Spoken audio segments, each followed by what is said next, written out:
basically, Brett has told you I'm a CPA. I've been practicing for over 33 years. I met Brett when he was in his probably in his worst low state of esteem. Yeah, that how we talked about in the book. Yeah, I was drinking, everything. Right. But he's built a successful company, which you guys are all part of. So you should be very proud of yourselves and what he has built. From what I've seen, it's a great accomplishment. And I try to help anybody in his organization. So if you guys have any issues with taxes, local or federal, you can always reach out to me.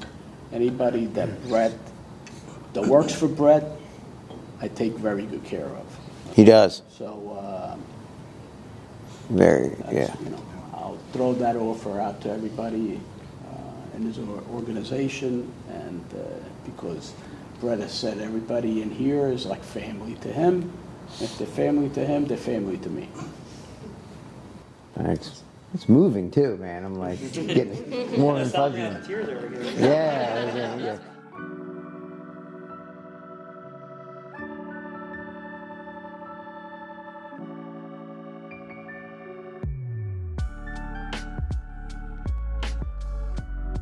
Brother, do your He don't thing, man. customize shit. Whatever, man. Yeah, he Mouth broke my going? ribs. You know when he's talking shit when his mouth's moving.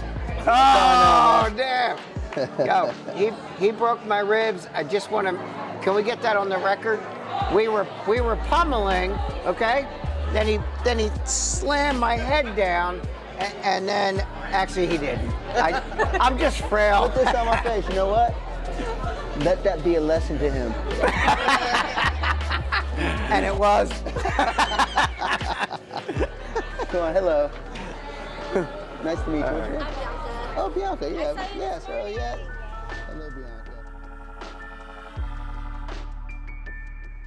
Behavioral science has a problem of being too closed-minded, and the behavior analytic literature, and Paulie and I and a lot of people on this team have spent a lot of years trying to go outside the box with it. And just because something isn't yet empirically validated in the peer-reviewed journals doesn't mean that it's not something that works. If you can't measure it yet, like we couldn't measure electricity back in the day, you just get shocked or whatever, but now we can. Just because you can't see it doesn't mean it's not there. What I do is I just set the goals. I usually don't have any more than three to five. I rehearse those in the morning. Sal always calls me and interrupts me, but that's all right. I'm scared of him, so I'm like, it's okay, I better answer. So set the goals. The more you can make your goals visual and actually think as though you actually have it already is important. I don't know, there's not really science behind that.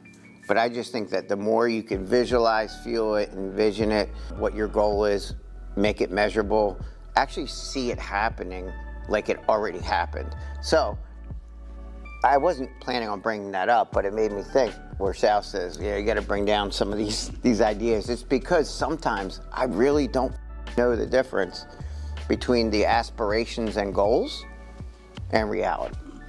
And it's because I program my mind and body to make it happen. And I literally sometimes forget that it hasn't happened yet, but I convince myself that it has, and it actually vibe all the feelings that are required. And if for example, there was a time when I couldn't see my daughter, and all I would do was visualize her, and actually that I was hugging her, when she was little. And that hugging of her and visualizing it, for some reason I was getting all these ideas of how to beat this court order, how to deal with the problems, everything that goes on with that. And I just want you guys to think about that when it comes to your aspirations.